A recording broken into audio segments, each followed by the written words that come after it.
the head referee for Ironman, and he's also going to just talk to us about the championship series.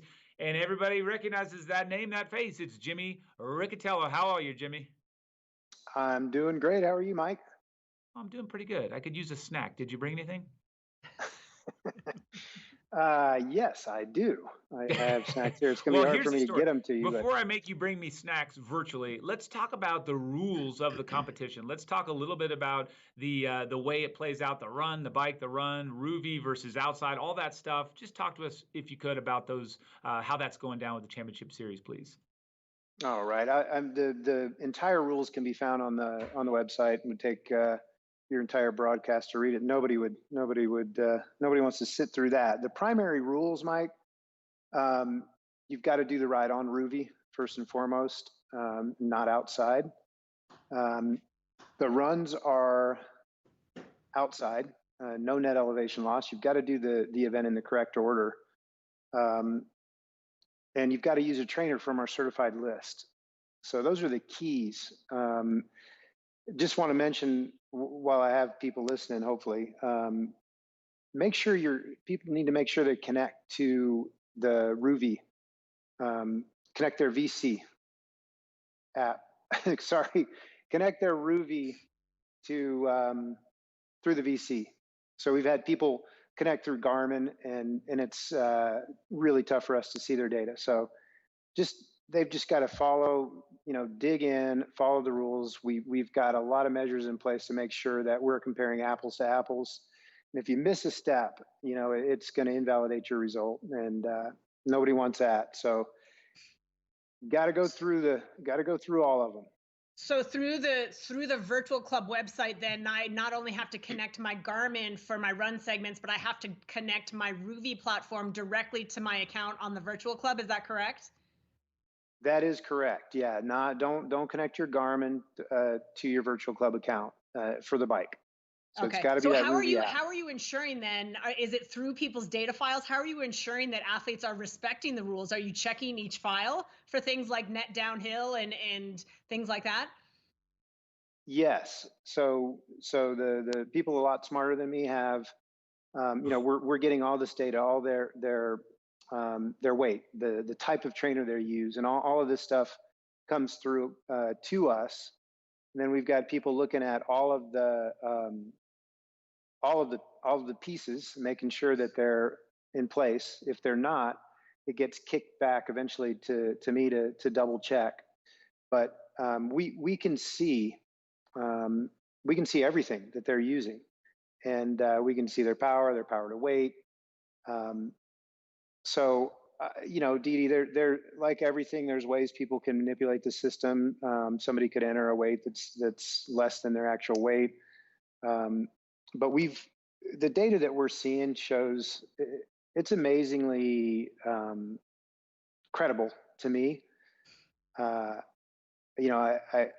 think everybody was skeptical initially, and I think the measures that we've taken have really ensured an apples to apples comparison. And for that reason, again, you've just got to make sure you're on the course that's featured in that week's VR.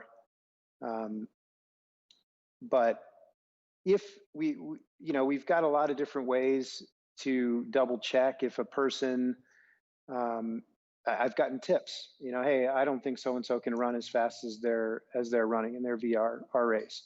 And then we'll go back and look at their historical data, make sure we've got times from them in real 10Ks that match up. If they don't, then we call them, and as a last resort, we can ask them to perform a test that Ruvi watches and that we all watch, and same for the run. If we've got somebody that says they can run a 32-minute 10K and I can't find any historical data from them faster than a 36-minute 10K, then worst case scenario, we'd ask them to jump on the treadmill and run, or go outside and run on a track. So we'd ask to validate. That's great, Jimmy. I didn't know that was part of it. And of course, you'll weigh them in as well to make sure they're not lying about their weights, right? Say that again, Dee Dee. You'll make them jump on a scale before they claim their 70.3 world slot and make sure they're not fibbing about their weight too, right? If we had to, yes. And so, yeah, we're asking people to jump on the scale within an hour of start time take a picture of that, of their feet and the output of the scale.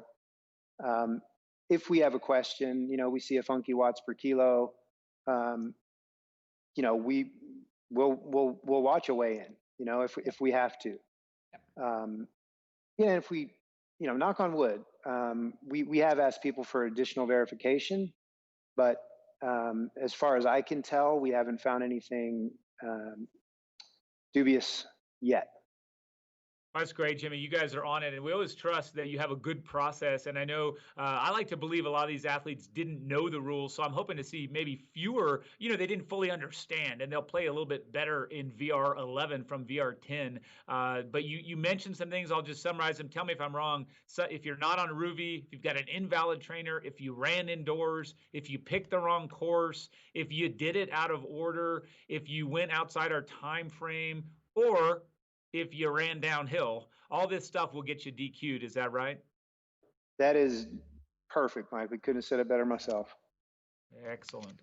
Well, then I won't make you. I tell you what, Jimmy, I know you've got a lot to do, and I know you're down in Arizona, same as Ben Canute. Here's the thing. I'm going to put you on the hot seat before you leave. Right now, Ben Deal, Ben Canute, Taylor Reed, Joe Skipper. Who's going to win it? You just have to throw it out there, and, we'll hold you to it. Who's going to win it? Ben Canute, of course. There you go. Pulling hard for USA and Arizona. Jimmy, it's a pleasure. Hey, Mike. Yes. Let me give a shout out real quick, if I could, to the overall winners of VR10 in the age group championship series. We've got my man Will Draper, who I can see is, let me hang on. He's in 5th place, I think, right now. You got it. A young British athlete, 20 years of age, and so he was our overall VR10 age group champion. And then we've got Beatrix Sir, who is 43 years old, and she was our overall female winner for VR10. And again, I think, Will, he was so fast that I did do some extra checking on him in VR10, and he's a big young up and coming age group triathlete from the UK. So keep your eye on this guy, and obviously he can ride. He like all young people, he started off a little strong here, but he's hanging tough. He sure is, Jimmy. I'll tell you what, he did a 15-minute. He's trying to go under 15 for the 5K. He did a 15 on his treadmill, so he didn't count that. He's got to do it outside. He's a great runner. Thank you so much, Jimmy. The shout-outs are the best. It's awesome to see you, and we'll follow along the rest of this race, but we want to say thank you for your time. My pleasure. Enjoy listening to you guys. Keep up the good work.